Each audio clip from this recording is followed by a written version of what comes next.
जयंत पाटील आणि चंद्रशेखर बावनकुळे यांची मध्यरात्री भेट झाल्याची सूत्रांची माहिती। दोन्ही नेत्यांच्या भेटीमुळे जयंत पाटलांच्या भाजपच्या वाटेवरच्या चर्चांना पुन्हा एकदा उधाण। माणिकराव कोकाटेंच्या आमदार अपात्रतेच्या संदर्भातील सुनावणीला सुरुवात। नाशिक जिल्हा सत्र न्यायालय काय निर्णय देणार याकडे सर्वांचं लक्ष। मला राज्यसभेची कमिटमेंट होती। लांजा येथे राजन साळवी यांचं स्वागत करताना किरण सामंतांचा मोठा गौप्यस्फोट। कोणत्या मंत्र्यांनी ओएसडी आणि पीएचची नावं पाठवली? मुख्यमंत्र्यांनी त्या फिक्सरची नावं जाहीर करावी। संजय राऊतांचं मुख्यमंत्र्यांना आव्हान।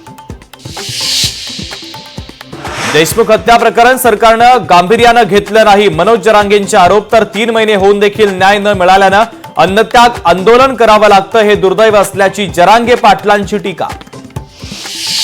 इतिहास संशोधक इंद्रजित सावंतांना घरात घुसून मारण्याची धमकी। प्रशांत कोरटकर नावाच्या व्यक्तीनं फोनवरून दिली धमकी। तर सावंतांचा आरोप, इतर मुख्यमंत्र्यांकडून तातडीनं चौकशीचे आदेश।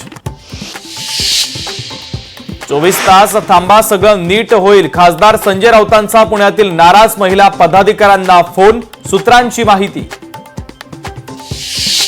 अभिनेत्री प्राजक्ता माळीच्या त्र्यंबकेश्वर मंदिरातील कार्यक्रमाला तीव्र विरोध। माजी विश्वस्त ललिता शिंदेंचं ग्रामीण पोलिसांना विरोधाचं पत्र। मंत्रालयाच्या परिसरामध्ये पत्रकारांचं आंदोलन। पोलिसांनी केलेल्या धक्काबुक्कीच्या निषेधार्थ ठिय्या। उपमुख्यमंत्री एकनाथ शिंदे यांच्याकडून पत्रकारांची समजूत काढण्याचा प्रयत्न।